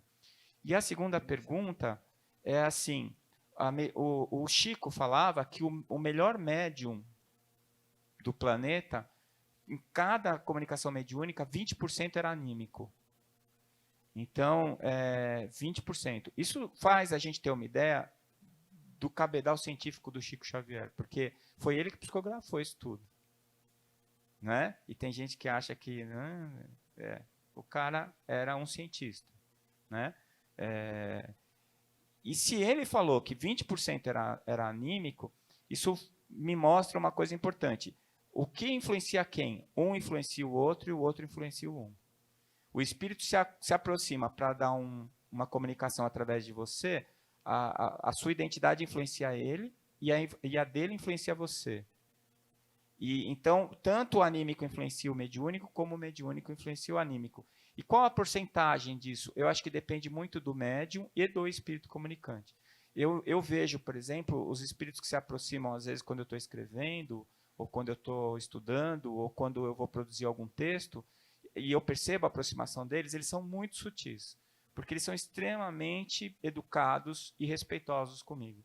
Eles não vão invadir a minha cabeça e socar a ideia. Eles devem até passar raiva, né? Pô, a gente já falou 1000 vezes isso para você, né? Pelo amor de Deus, entende. Mas, sabe, eles me respeitam. Então, quando é um espírito que pega pesado com você, que você sente aquele desconforto, é porque ele tem um nível de evolução menor. Tá? Mas eu acho que as duas coisas acontecem. Muito bem, próxima pergunta aqui. Fica de pé, por favor. Isso.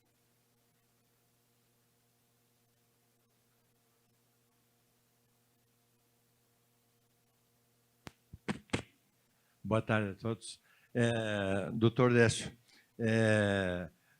indo na linha do meu amigo da Lapa, que fez quase 4 perguntas, eu vou fazer as 4, então. Qual é a relação da glândula pineal com a timo? Segunda pergunta, a pirâmide devidamente norteada e devidamente usada, ela tem influência sobre a pineal, porque tem muita gente, e eu sou um deles, que usa a pirâmide na cabeça, inclusive.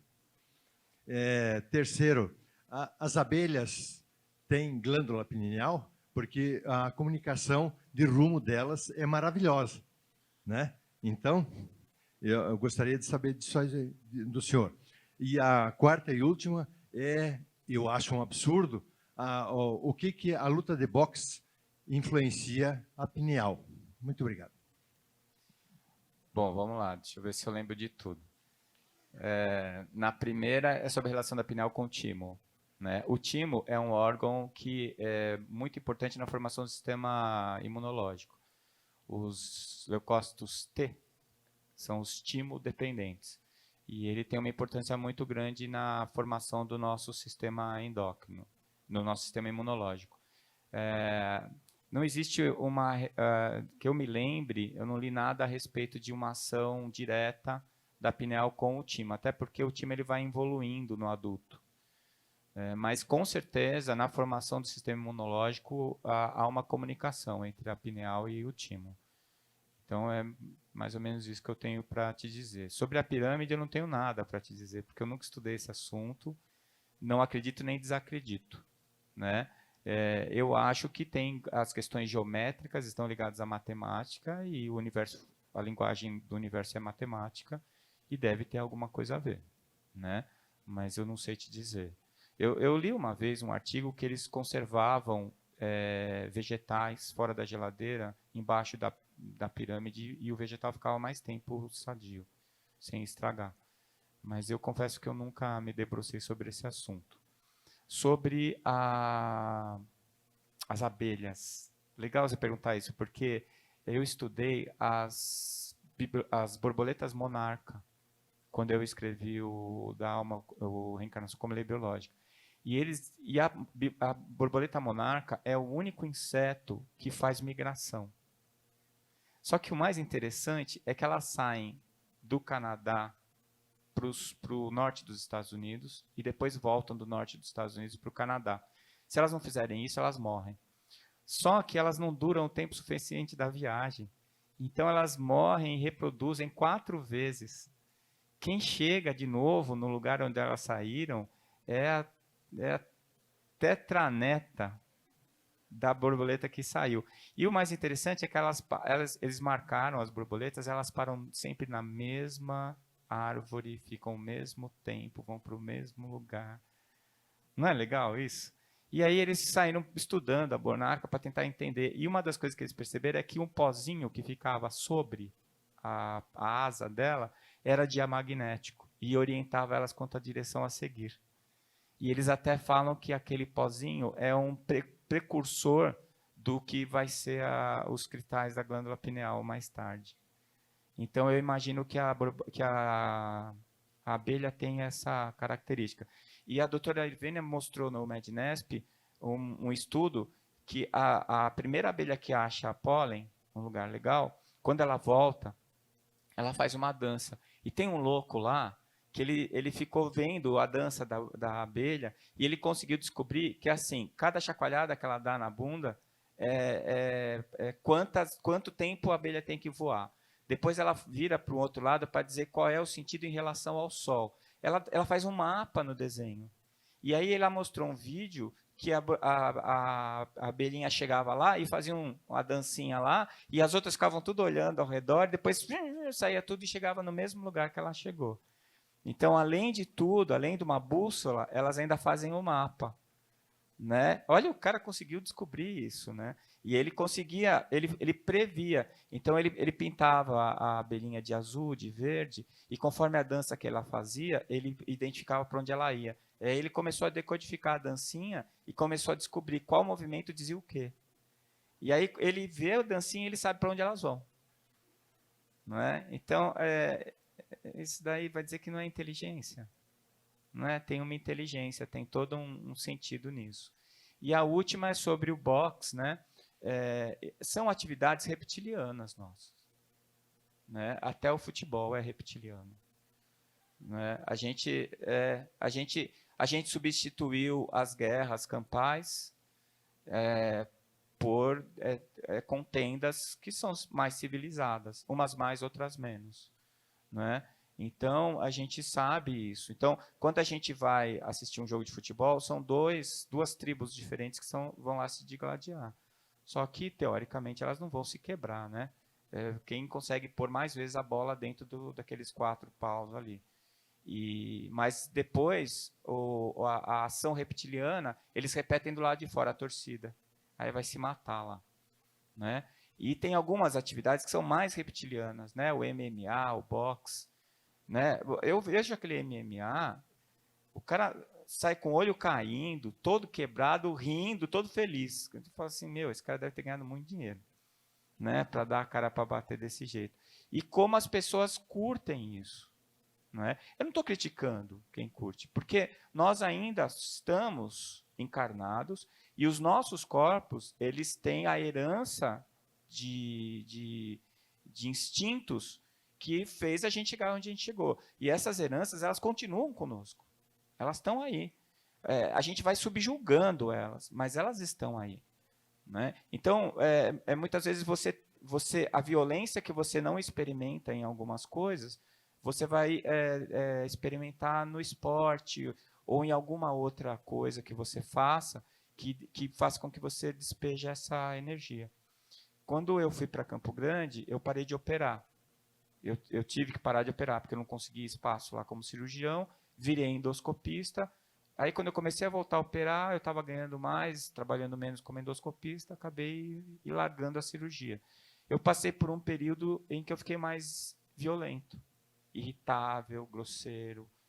Aí eu fui conversar com o Sérgio Lopes, que é o meu psiquiatra wireless, lá em Pelotas, e ele falou, Décio, é porque a agressividade que você estava colocando na cirurgia, você pega um bisturi e abre a barriga do teu irmão, tem um grau de agressividade ali. Você tinha uma agressividade que estava direcionada. Você parou, ela ficou em algum lugar, você precisa pôr em algum lugar. Né? Aí eu fui jogar squash, aí eu batia na bolinha com raiva. E aí eu comecei a me acalmar. Né? Então a gente tem isso com a gente. E aí eu acho que o que acontece nesses esportes é esse nosso lado reptiliano que está entrando em ação. né? Se você gosta do boxe, assiste, então, tá, se aquilo te compensa, faz você se sentir melhor, né? Tem alguém que está indo lá porque quer, né, que é mais reptiliano que você, então, paciência, mas tem lesão grave, isso já está mais do que comprovado, né?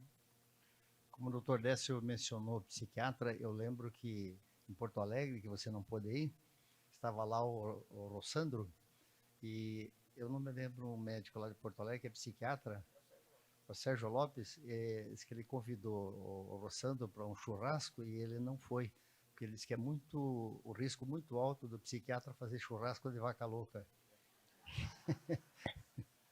Próxima pergunta. Fico até meio humilhado aqui de fazer uma pergunta, que é só uma dessa, comparado com as outras. Se você leu alguma coisa sobre a ação do corpo caloso em relação à pineal, pela proximidade e porque o corpo caloso tem algumas formações que têm contato com outras áreas do cérebro, provavelmente pudesse, talvez, ajudar em algum estímulo ou alguma relação com a mediunidade. Não sei se você viu alguma coisa. Olha, com a mediunidade não, mas o corpo caloso, ele liga o cérebro direito com o esquerdo. E é muito interessante isso, tem 2 livros, tem um livro que chama Cérebro Direito e Cérebro Esquerdo, que fala sobre as diferenças, e no livro do Norman Doidge, O Cérebro em Movimento, que fala sobre neuroplasticidade, ele cita um caso de uma menina que era formada já, não lembro qual a profissão, e ela bateu a cabeça num acidente, foi fazer uma tomografia e descobriram que ela só tinha um lado do cérebro, o outro lado ela não tinha. E ela cresceu normalmente, né? Só que aí o Norman Doidge foi estudar ela e percebeu que ela tinha algumas particularidades. Então, o que acontece é que o nosso lado esquerdo é o nosso lado analítico, dicotômico, é o nosso lado racional, né? E o lado esquerdo é o nosso lado inventivo, subjetivo, que sonha, né? Então, o corpo caloso, ele conecta um lado com o outro. E isso dá o equilíbrio para a gente. É claro que tem gente que é mais para um lado, tem gente que é mais para o outro. Você pega um filósofo, aqueles caras que pensam muito, o cara tem uma incapacidade de colocar a meia igual no pé direito e no pé esquerdo, né? As coisas estão acontecendo ao redor dele, ele não consegue perceber. Tinha um amigo que era assim. Um dia eu entrei, conversei com ele, saí. Daqui a pouco ele veio atrás de mim, procurando. Ouviu mesmo o Décio ou eu só tive uma impressão que ele veio aqui? Cara, eu tinha conversado quase 5 minutos com ele, né? E ele não fazia de propósito, ele vivia no outro planeta mesmo. Então, eu acho que o corpo caloso tem essa importância da conexão de ambos. Tem uma situação clínica, eu não sei se eu vou lembrar o nome, que esses indivíduos que têm interrupção do corpo caloso, eles têm uma memória absurda, né? Tem até um que eles colocaram o cara, ele é artista plástico, colocaram ele dentro de um helicóptero, ele andou por Nova York, depois colocaram ele de frente de um painel, tem na internet isso. Ele desenhou Nova York inteirinha, com detalhes, no painel. E depois eles tiraram uma foto e ele não esqueceu nenhum prédio, nem os detalhes do prédio, nem nada, né? Então, eles têm essas características, né? Eles têm algumas funções bem exacerbadas e outras deprimidas. Mas eu acho que assim, a gente sabe tão pouco de cérebro, né?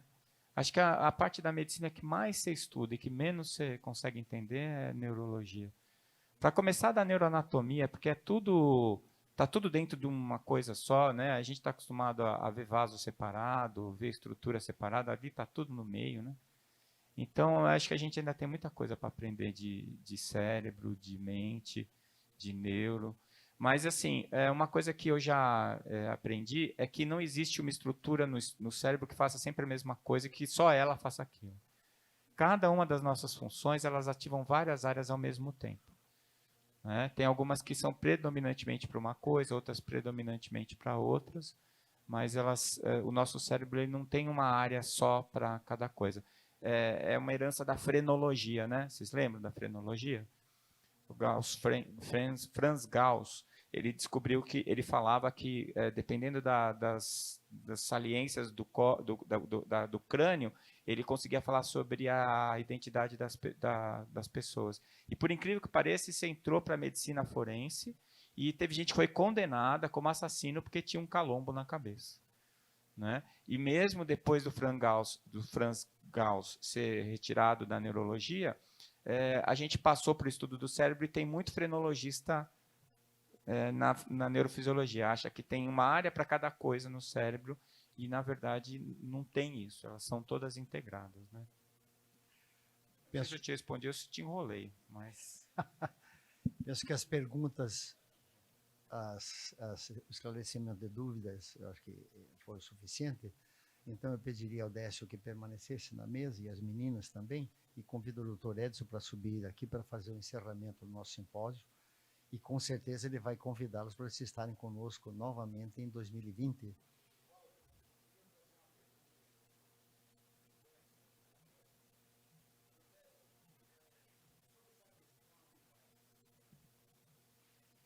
Sobre a questão das tataranetas das borboletas, como é que elas conseguem voltar para o lugar de onde saíram as avós? Seria isso uma herança genética ou seria o espírito grupo que estaria levando elas para a espécie ser preservada pelo magnetismo da espécie? Pelo menos é isso que nos dá a entender, né, aquele livro do Jorge Andréa, né? Obrigado pela pergunta, o senhor já respondeu. Porque na minha cabeça eu pensei em várias coisas. Eles estão tentando explicar, os biólogos, né?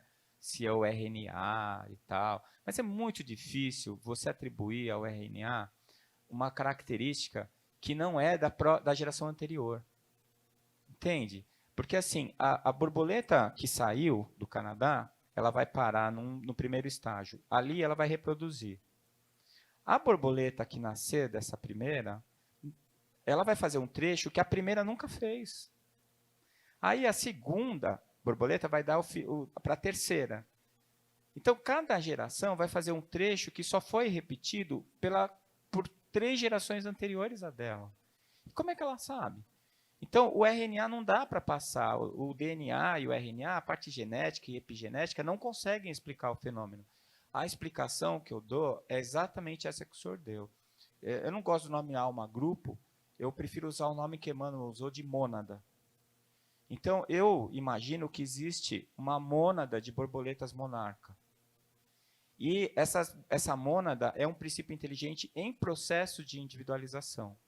Então, isso significa o quê? Que uma porção desse princípio inteligente vai sair para encarnar uma borboleta. Quando essa borboleta morre, ele volta para o todo.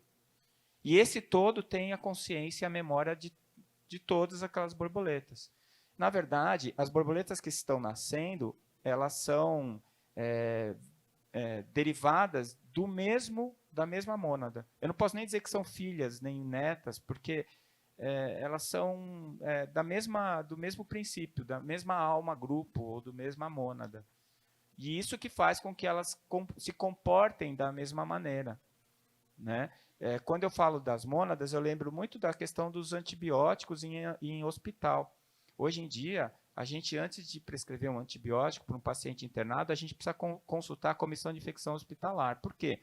Porque aquela Escherichia coli, aquela Pseudomonas aeruginosa do hospital A, ela não é a mesma Pseudomonas aeruginosa do hospital B. A do A morre com antibiótico, a do B não morre. E às vezes é o mesmo infectologista que está nos 2 hospitais, ele tem que ficar testando isso o tempo inteiro. Eu fico pensando, é que a mônada de Escherichia coli do A é outra do B. Já apesar de elas serem todas Escherichia coli, eu já estou tendo porções de mônada que estão animando esses seres rudimentares, né? E aí o meu questionamento é exatamente esse: em que momento que deixa de ser mônada? Em que momento que passa a ser um indivíduo mesmo, uma alma? Essa é a questão que eu coloquei no meu livro e que eu ia discutir com a doutora Marlene e que o doutor Dias da Cruz falou que eu tinha que pôr porque não era meu. E na minha cabeça, o momento biológico é o momento do aparecimento da glândula pineal. A pineal é a glândula da identidade, é a glândula da individualidade. Só tem pineal aquele animal que já tem uma alma individualizada, um princípio inteligente individualizado. Isso acontece a partir dos peixes vertebrados. Então, o peixe já tem alma. Dali para baixo é tudo mônada. Então, não tem nenhum problema de matar mosquito, formiga, barata, pode matar à vontade, que, na verdade, elas estão nem aí. Elas só vão ficar mais espertas. As baratas ficam cada vez mais rápidas, né? A nossa sorte é que elas têm amnésia. Você já reparou? Ela está saindo correndo, você não sabe o que ela vai fazer, daqui a pouco ela para. Acho que ela fica pensando assim, o que eu estou fazendo mesmo? É nessa hora que você pisa nela, né? É a nossa sorte, né? Não pode exercitar a memória das baratas. Né? Obrigado, gente. Valeu. Bom, pessoal, chegamos ao final da última página da nossa jornada. No final, a gente só tem a agradecer, né? Realmente dá bastante trabalho a organização de tudo isso, mas nós temos uma equipe maravilhosa, vários colaboradores, inclusive aqui a federação que colabora conosco, vários Oduvaldos aqui presentes, né? Várias pessoas do nosso grupo aqui, do Luz da Caridade, da própria AME Paraná, né? Então eu queria dar um aviso para o pessoal das AMEs que no ano que vem, nesta mesma data, terceiro fim de semana do mês de setembro, nós teremos aqui o encontro das AMEs do sul do Brasil, né? São 7 AMEs em Rio Grande do Sul, 5 aqui no Paraná e 1 em Santa Catarina, né? Então a gente vai, mas o evento vai continuar, apesar do encontro das AMEs, né, onde vão delimitar algumas coisas, mas o encontro das palestras nós teremos também. Agradecemos a todos vocês que compareceram, as críticas são importantes e os elogios ajudam, embora o Emmanuel diz que, o Eder Luiz diz que sempre todo elogio é dispensável, né, mas sempre ajuda a equipe a saber se está no caminho certo, né? Eu acho que nós tivemos aqui grandes palestras por grandes expositores, pessoas muito estudiosas, e que nós aprendemos muito com tudo isso. Isso nos dá uma humildade de saber quanto pouco nós sabemos, não é mesmo? Repetindo aqui o Sócrates, né? O que sabemos é que nada sabemos, ou que cada degrau que nós subimos, nós vemos a extensão daquilo que nós não sabemos, né? Então, nesse momento, agradecer a todos vocês, a todos aqueles que colaboraram, e em nome do DERS, agradecer a todos os expositores que se deslocaram de tão longe para estar conosco esse fim de semana, né?